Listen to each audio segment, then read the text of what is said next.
Assalamualaikum warahmatullahi wabarakatuh.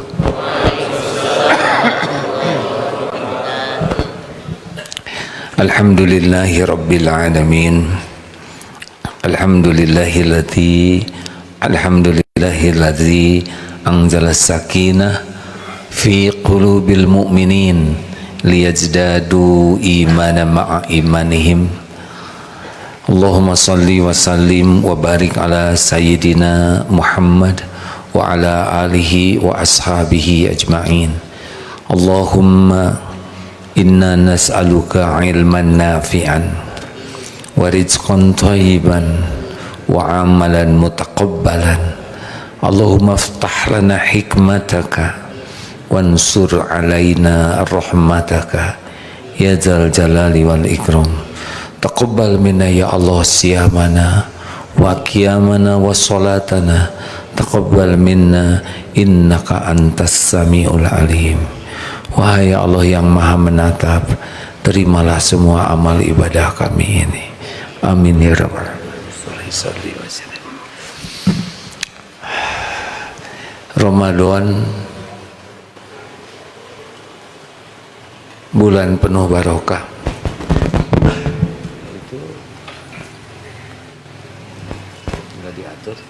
Ikhwan boleh maju, kasihan ibu-ibunya sangat berdesak-desak. Mungkin petugasnya ada yang bisa memajukan saja sedikit. Ada petugasnya ya? Masih banyak yang di bawah akan naik. Boleh maju bapak-bapak? Ikhwan ya. Setiap ada kosong di depannya, mungkin berharga bagi temannya yang masih di pinggir jalan yang ingin menyimak.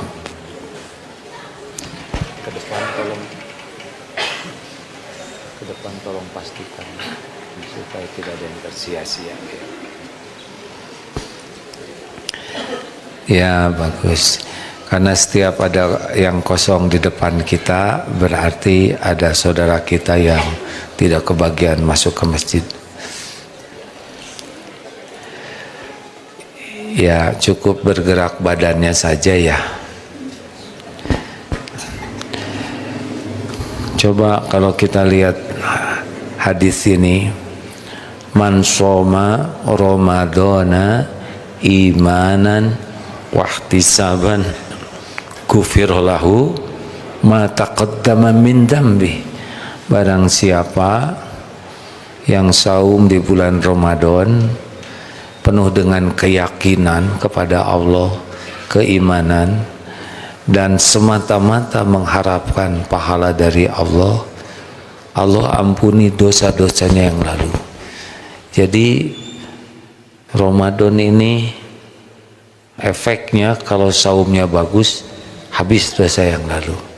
Qiyamul lail, tahajud, man qoma ramadhana imanan wahtisaban ghufira lahu ma taqaddama min dzambi. Juga qiyam kita hapus dosa-dosa yang lalu, termasuk barang siapa yang sholat di Lailatul Qadar hapus. Dan doa di Lailatul Qadar, Allahumma innaka afuwun tuhibbul afwa fa'fu anni. Ya Allah, engkau maha pemaaf, mencintai kemaafan, maafkan. Al-afu ini adalah dosa itu dihapus sehingga tidak ada jejak. Seperti jalan di padang pasir, kemudian jalan di padang pasir dihempas angin, tapaknya habis, hilang. Atau pohon dicabut sampai ke akar-akarnya. Kalau dilihat dari hadis-hadis dan doa tersebut, betapa seriusnya Allah menjadikan Ramadan ini penghapus dosa. Ya kan? Tidak barang siapa yang saum di bulan Ramadan akan diberi jodoh, enggak ya. Dilunasin hutang, tapi diampuni dosa. Ini serius hadirin. Kenapa permintaan di Lailatul Qadar itu justru minta dihapuskannya semua jejak dosa dan aib? Karena sebetulnya yang mengancam hidup kita itu bukan siapa-siapa, melainkan dosa kita. Berbagai keruwetan hidup ini penyebabnya dosa. Kenapa orang tidak tersentuh api neraka? Karena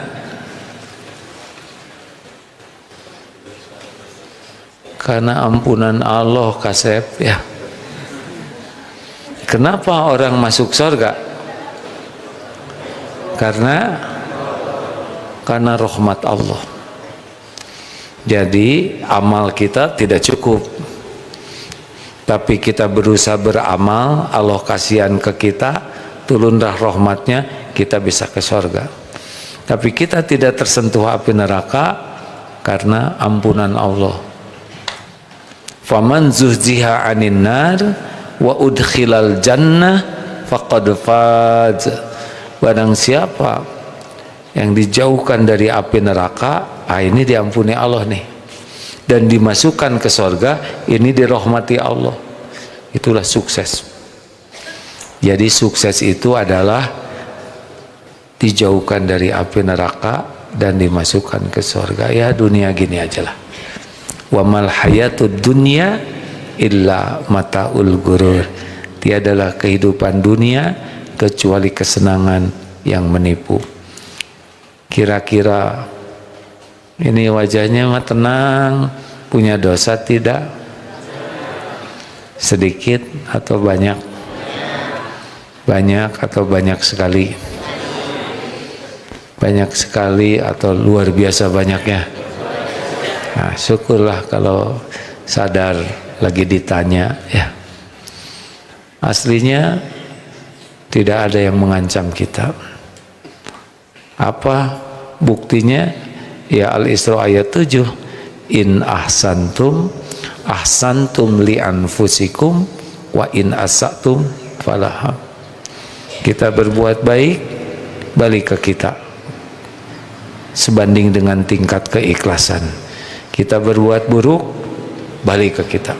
Jadi kalau kita menghina orang lain, yang celaka siapa? Yang dihina, yang menghina. Bagus. Kalau kita menzolimi orang lain, yang paling celaka siapa? Yang menzolimi. Ini serius, hadirin.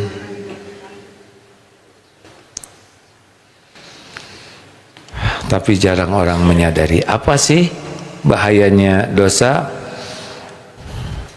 Satu, di Al-Mutaffifin ayat 14. A'udzubillahi minasyaitonir.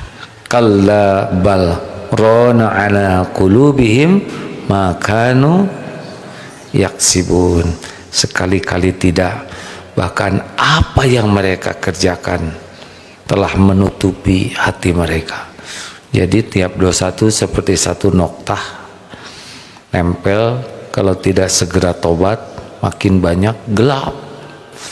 Kalau sudah gelap, sudah dia jadi manusia paling celaka.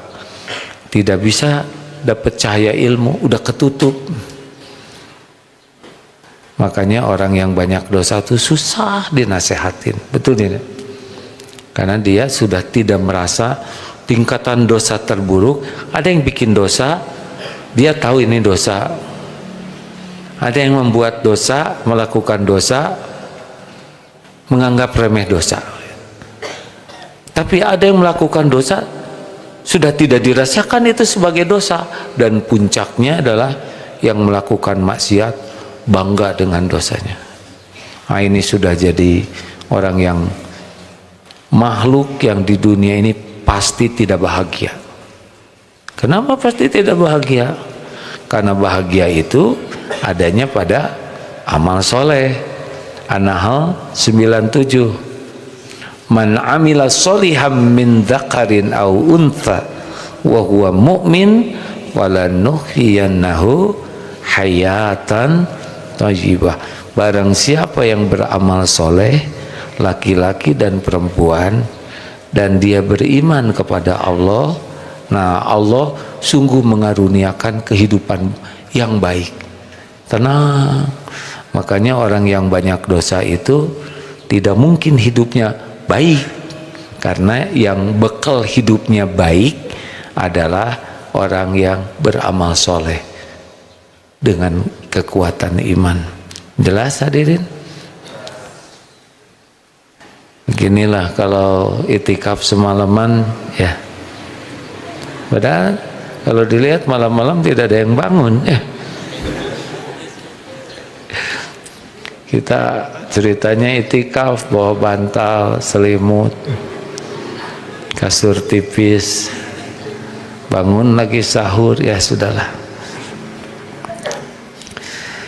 Jadi pasti hidupnya tidak bahagia. Nah, apalagi surat Toha 124. Waman a'rada an dzikri fa innalahu ma'isyatan dzanka. Aduh, ini paling pahit nih. Barang siapa waman a'rada an dzikri, yang berpaling dari peringatan Allah, maka baginya kehidupan yang sempit. Kemarin sudah dibahas ya, di lapangan sepak bola yang luas ada tikus, biasa aja, itu tikus lari-lari 3. Kenapa pakai ihan begitu? Karena lapangannya luas.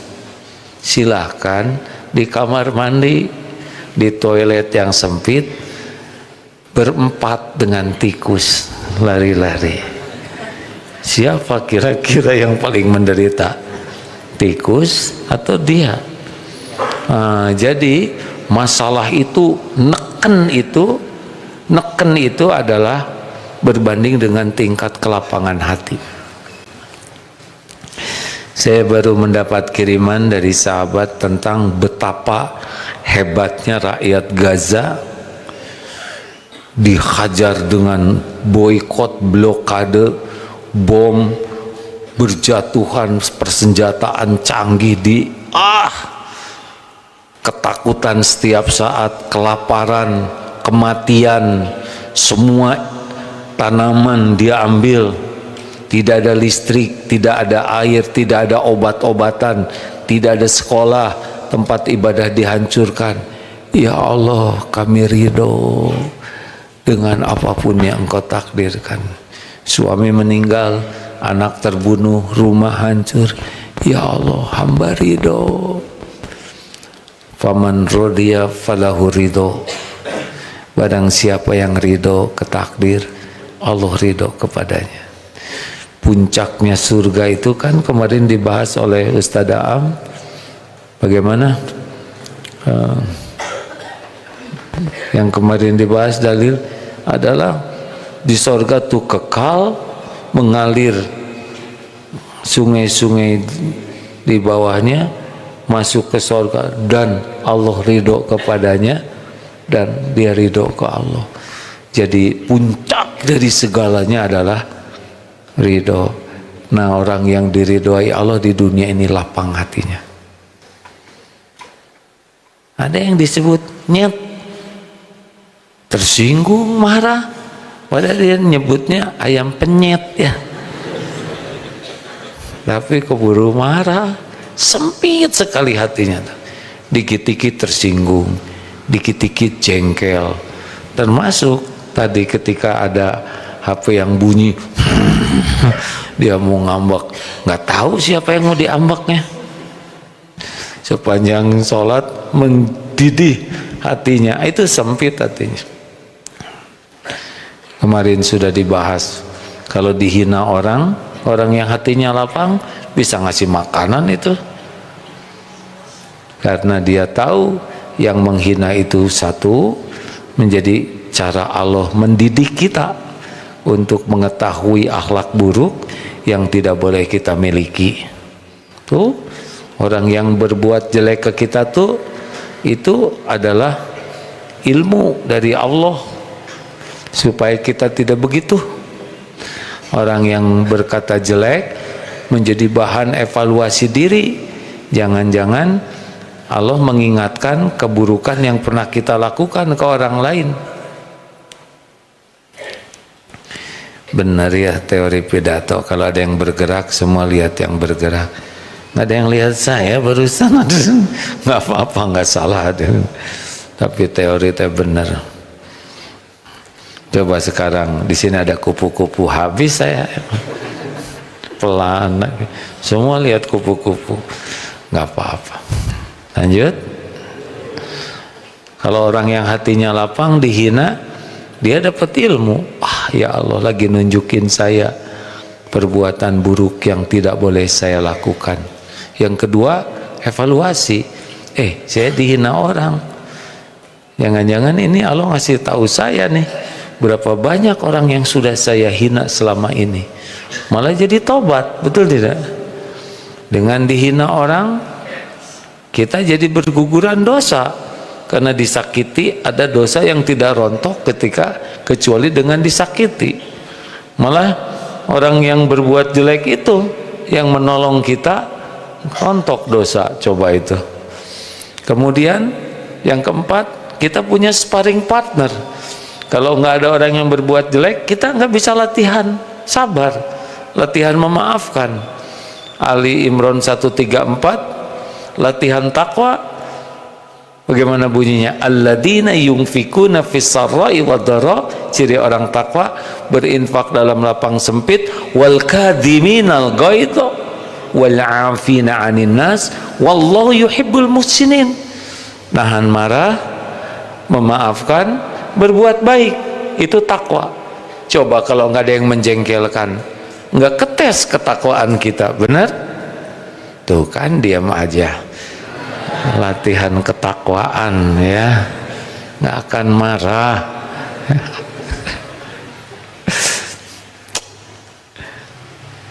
Maafkan dan berbuat baik. Kalau nggak ada dia, ya beliau lah, dia tuh sebal biasanya. Kalau nggak ada beliau, kita nggak ada sparring partner. Apa saudara pikir Mike Tyson bisa jadi juara dunia karena latihan sendiri? Enggak. Juara dunia nggak mungkin. Lawannya anak kecil misalkan, kejam, betul tidak? Harus pakai lawan yang tangguh, baru kelihatan juaranya. Nah, Allah ngasih orang-orang yang tidak baik ke kita. Kita bisa idfa billati hiya ahsan, tolak keburukan dengan cara yang lebih baik. Nah, ini kelapangan hati. Kalau enggak mah bisa diludahi tuh orang itu, betul tidak? Jelas?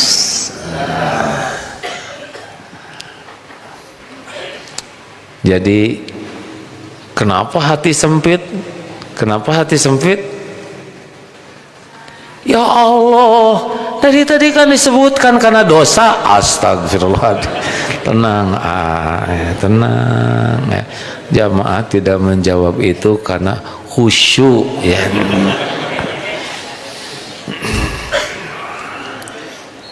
Karena dosa. Jadi kalau orang banyak dosa mah sedikit aja masalah meledak, seperti botol soda. Maaf ya, dikocok dikit meledak. Ada apa, astagfirullah, astagfirullah, langsung wirid ya. Lanjut. Ini serius nih hadirin.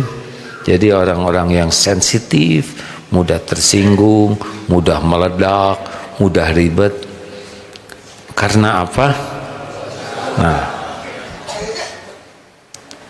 kalau orang yang terus mohon ampun, bermujahadah, hatinya dilapangkan. 3, wa innal abda la yuhramu rizqa bidzambi yusibuh. Dan hadis riwayat Imam Ahmad ini, seorang hamba bisa terhalang dari rezeki karena dosa yang ia lakukan. Dengar ya, kalau dengar rezeki teh jangan kebayang uang. Itu penjahat banyak rezekinya. Kata siapa? Dia nggak dapat iman, nggak dapat ibadah, nggak dapat amal soleh, bisanya cuma berbuat jahat. Kan ada yang mengatakan itu ahli maksiat kok rezekinya banyak. Saudara lihatnya duit aja. Hidayah itu rezeki tak ternilai. Sholat itu rezeki. Kita sholat duha minta rezeki, padahal sholat duha itu rezekinya. Tuh kan bingung. Wah, terserah, saya manggakan ya. Dia bayangkan kita tahajud minta rezeki, coba itu. Kok belum datang aja duitnya? Demi Allah duit itu nggak ada apa-apanya. Bisa tahajud itu rezeki yang mahal. Udah tahajud minta jodoh, mana jodoh, rezeki jodoh? Tahajud itu lebih mahal dari jodoh. Tapi kalau ada jodoh, lebih mahal lagi. Ini serius hadirin. Jadi kalau dosa itu terhalang dari banyak hal, dari rezeki nikmat ibadah, rezeki nikmatnya ilmu, rezeki nikmatnya punya teman yang baik, rezeki punya tempat kerjaan yang baik, rezeki bisa munajat, rezeki bisa mudah berbuat kebaikan. Nah, dosa menjadi penghalangnya. Kalau perkara uang mah cuman kertas lah. Sekarang malah nggak pada bawa, ya kan? Kotak infak udah lewat belum? Nah, itu rezekinya. Rezeki itu yang dinafkahkan.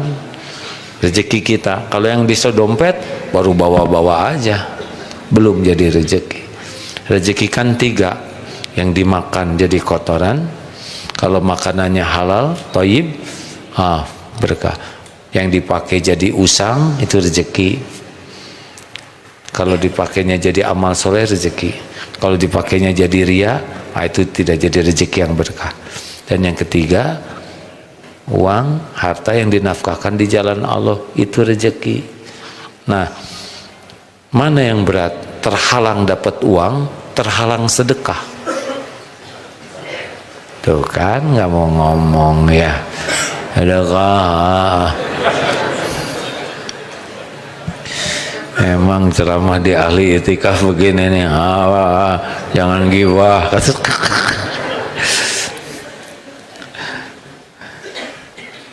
Terhalang dari sedekah. Jadi kecenderungannya orang yang banyak dosa mah pelit.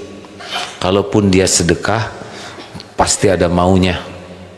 Ingin dianggap ahli sedekah, ingin diposting sebagai orang sedekah, ingin agar orang itu jadi baik ke kita, ingin agar orang itu tidak berbuat jelek ke kita.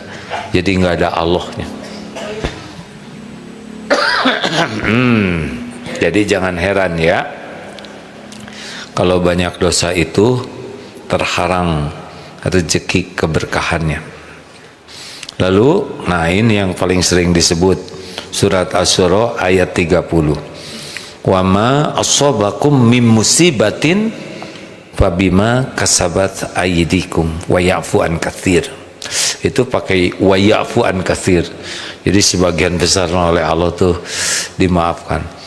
Musibah apapun, wa ma asabakum mim musibatin, musibah apapun yang menimpamu adalah karena perbuatan tangan kalian oleh dosa. Tidak semua musibah dikarenakan dosa. Tetapi kalau kita terkena musibah, adab kita harus tahu ini diundang oleh dosa kita. Karena jikalau Allah mencintai satu kaum, ibtalahum, Allah memberikan bala, seperti ke saudara kita di Palestina atau di tempat manapun yang diberi bala, itu karena Allah mencintainya. Cirinya apa? Nah, cirinya diberikan sabar. Jadi ketika ditimpa, wabashirin sabirin, berikan kabar gembira kepada orang sabar. Ayat lain, innallaha ma'as sabirin. Satu, dia akan diberikan kabar gembira. Yang kedua, Allah selalu bersamanya. Yang ketiga, innallaha yuhibbus sabirin. Allah mencintai orang yang sabar. Dicintai Allah, digembirakan oleh Allah, disertai Allah. Memang dunia berat tekanannya. Nah, bagi yang ditimpa musibah, tobat. Tapi kita yang melihatnya, jangan menganggap, wah ini karena dosa. Temen hilang dompet, mana nyopet, dosa. Hadirin. Hanya yang bersangkutan yang bertobat. Kita husnuzon, Allah sedang mengangkat derajatnya, menggugurkan dosanya. Allah memberi pahala. Tapi bagi yang ditimpa musibah, tobat. Bisa dipahami tidak nih hadirin? Tugas kita bukan menilai orang lain, berhusnuzon.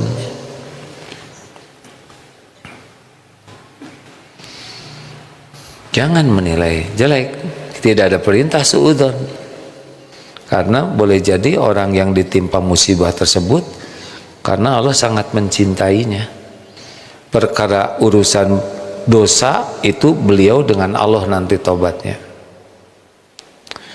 Ini penting ya, bab husnuzon.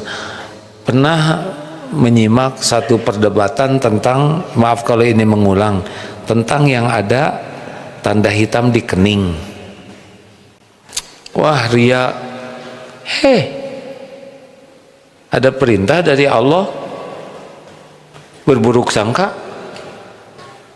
Kalau ada saudara kita kaum muslimin yang keningnya hitam karena sujud, husnuzon, beliau banyak sujudnya. Apa urusan kita dengan berburuk sangkaan?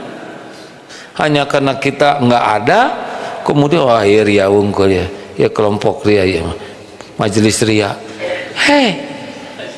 Maneh nu ngaco han? Aduh, emosi hadirin.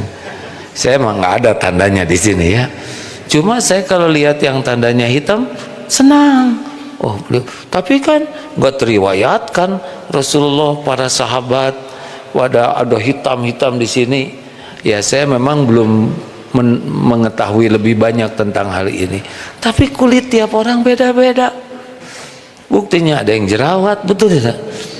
Nah mungkin kulitnya tipis, udahlah husnuzon, dan bukan kening kita juga. Tapi kalau kita di kening ada hitam, di sini misalkan mau tipis mau agak tebal, kita periksa hati kita, ke saudara kita husnuzon, periksa, ya naon ya, Allah pudar, bahaya kurang soleh. Nah ini, terus ini tuh disingsatkan seetik. Jangan main-main ya. Sujud ya. Bagaimana dalilnya? Aqrabu ma yakunul 'abdu min rabbih fahuwa sajid. Saat terdekat dengan Allah adalah saat sujud. Ini buktinya saya dekat dengan Allah. Itu berarti kita tidak siap. Kurangin aja tekanannya, bukan sujudnya ya. Jangan karena hoyong soleh. Ini menyimpang sedikit, tetapi suatu saat pernah juga nih diuji asa hidung di dua, bukan hidung si coklat ya, coklat muda gitu ya. Tapi setiap bercermin tuh jadi saya emang nggak siap bagi saya ya. Tapi bagi yang lain saya senang lihat gitu. Selesai urusan, betul tidak? Kita senyum, dia enggak ngebales senyuman. Kenapa tersinggung? Bibir kita kan yang ini. Apa urusan dengan bibir orang? Tapi dia kan enggak, dia udah senyum. Tapi emang struktur bibirnya agak ke bawah ya. Jadi dia udah senyum, menurut kita baru masuk biasa. Udah ya teh ya. Berbaik sangka aja, dia udah senyum. Hanya penglihatan kita gitu. Enak kan begitu? Tuh kan enak. Memang mengharapkan jawaban itu membuat akhlak jadi jelek. Bebas ya, bebas badai sare, badai namanga. Lanjut.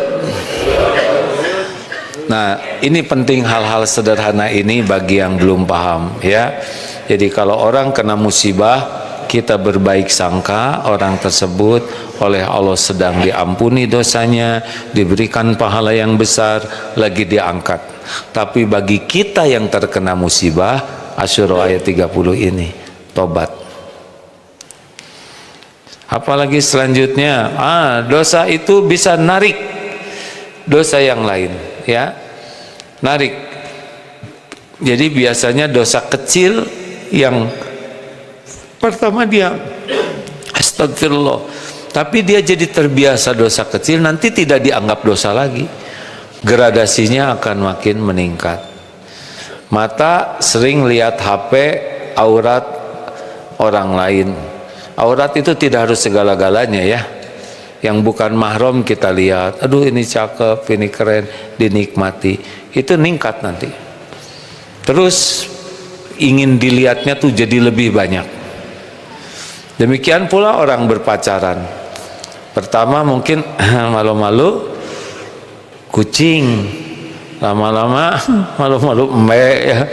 Terus meningkat, pengen ketemu, asalnya duduknya berjauhan, lama-lama jadi deketan, ya begitulah. Nyebrang nggak ada mobil, tetap pegangan tangan, padahal nggak ada yang membahayakan. Lama-lama dua-duaan, ujungnya zina. Semuanya bertahap.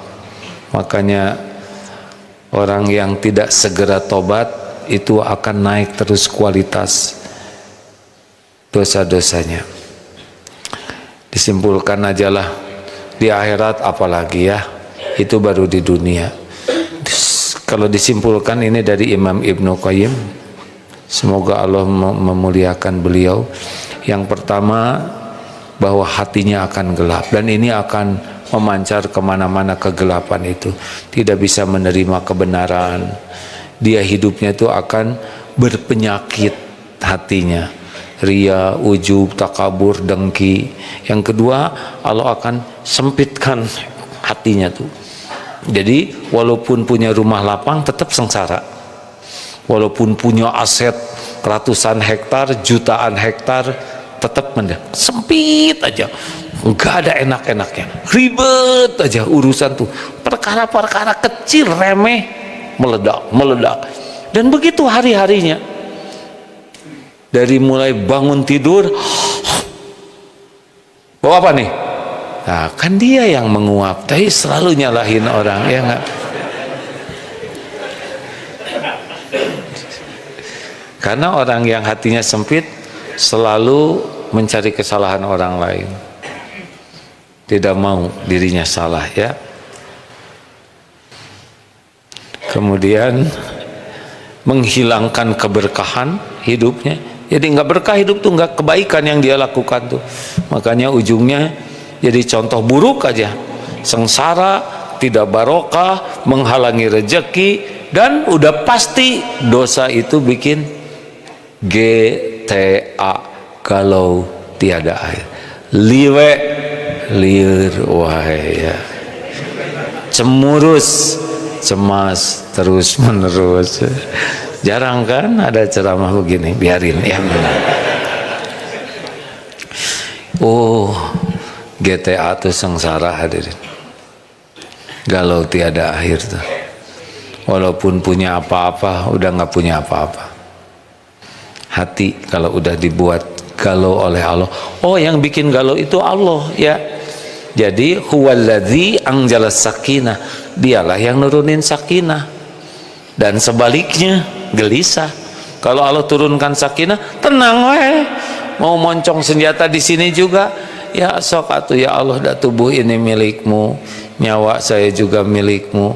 Kalau memang sudah waktunya sekarang pulang, semoga ini jalan saya sahid. Dah. Kita dengar sekarang si rewel itu menyerbu saudara kita di Iran, didukung oleh negara yang seperti itulah. Demi Allah, Allah menyaksikan segalanya. Yang pasti sengsara dan celaka ada orang-orang yang jahat. Kalaupun terbunuh dalam keadaan iman, berarti Allah memberikan hadiah syahid. Sepertinya pahit, dihancurkan, dibom, tapi semuanya juga akan hancur pada waktunya. Benar? Ini tentara si rewel membunuh saudara kita. Ini mati juga nih si rewel ini pada waktunya. Hanya ini jadi jalan saudara kita mendapatkan syahid. Begitulah. Harus sampai ke sana cara melihatnya, karena kalau enggak kita jadi tegang terus ya.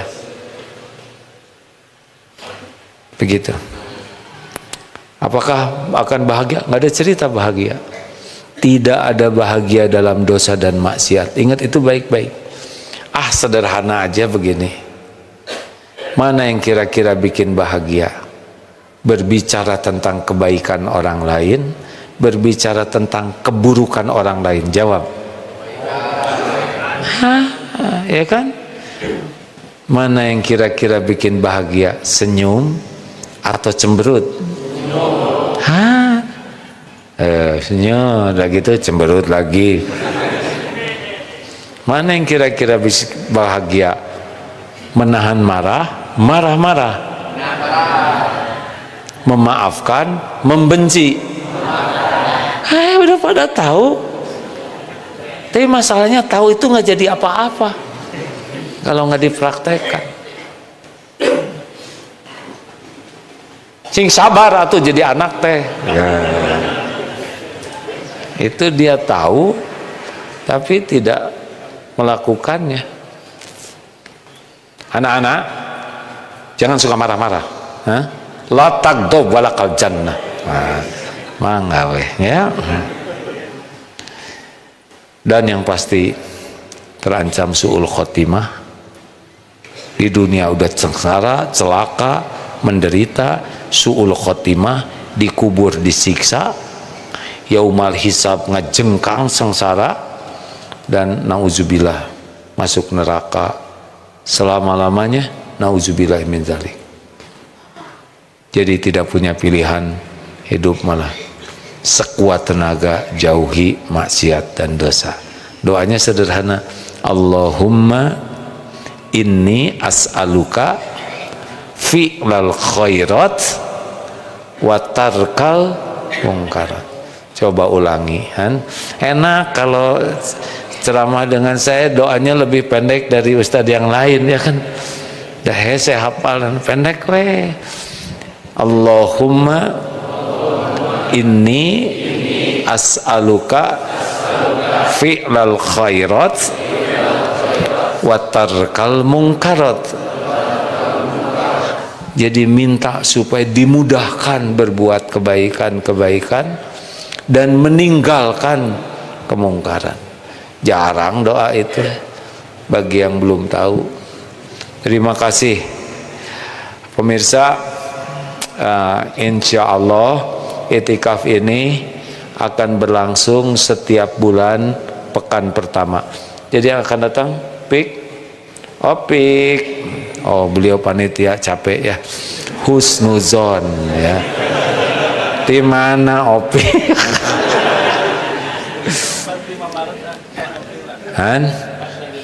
4 dan 5 apa? Kadia pik. Kita terus capek ya. Jadi kapan adanya? Sabtu Ahad 4 dan 5 April ya. Yang pertama jadi sudah dilakukan, yang daftar 2.600 ditutup tuh langsung. Yang kedua kemarin yang daftar 3.600 naik 1.000. Itu juga langsung ditutup. Ternyata yang datang yang tidak diundang juga karena pendaftaran ditutup. Kalau gitu saya tidak daftar, kan yang penting datang ya. Benar hadirin. Sekarang apa artinya daftar tidak datang? Ya mas, tas manggawelah ya. No debat. Tema kalau kemarin adalah tentang sholat khusyuk, tema kita yang hari kemarin ini adalah tentang bagaimana Ramadan ini ya dan insya Allah tema ke depan tentang silaturahim. Tanggal berapa Ustaz? Tanggal 4, 5. Rekan-rekan sekalian, luangkan waktu kita ngecas seperti ini ya.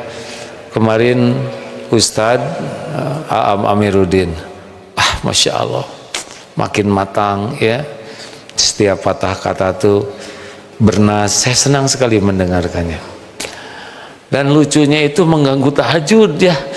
Lagi tahajud ingat yang pibi itu, aduh. Jadi senyum sendiri, astagfirullahaladzim. Banyak yang nggak tahu ini ya. Ini nambah sedikit ya. Karena saya senyum-senyum aja ingat ini. Jadi para istri, kalau suami bilang, Bu, Bapak mau minum apa? Kopi. Terus ke dapur, bikin kopi katanya. Aduh. Bapak mau sarapan apa? Nasi goreng. Nah, bikinin nasi goreng si bapak. Nah, ternyata kan kalau Khadijah, Bunda Khadijah itu dibawa sendiri itu 45 menit naik ke Gua Hira, kemana? Oh, Gua Hira ya. Naik dibawa sendiri untuk suami, beliau yang masak, beliau yang nganterin, jadi pahala kah? Nah ini suami kan bikinin pisang goreng ya. Pas suami ke surga kaget, nasi bibi.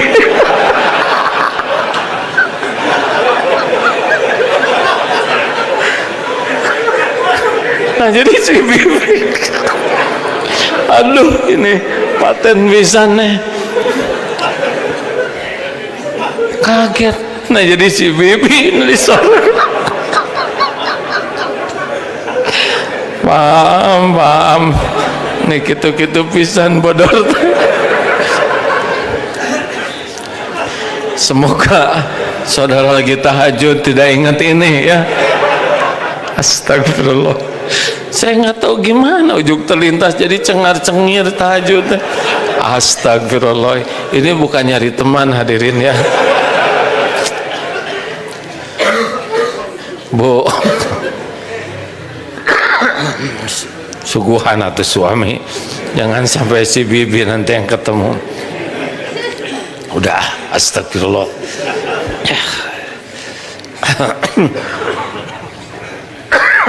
Insya Allah nanti kita bergilir, kita undang guru-guru kita yang ilmunya dalam, yang hikmah.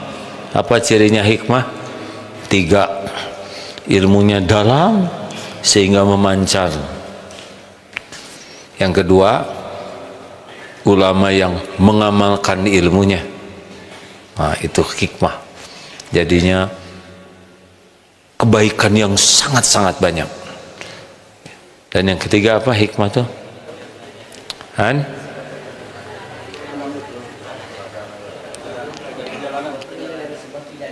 Apa?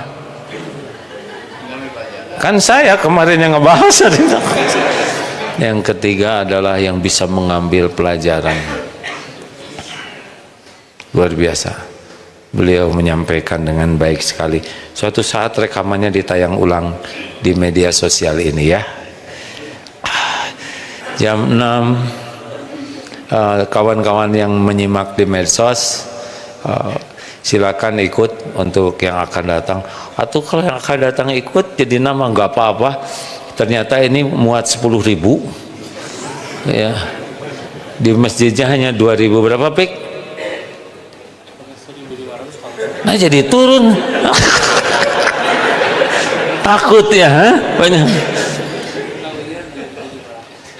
2.500, kalau kajian 2.500 karena di dekat masjid kita gunakan semua di sini kan, jalan, dom, di dom juga tenda, di Darul Haj, di semua ruangan, jadi ini banyak.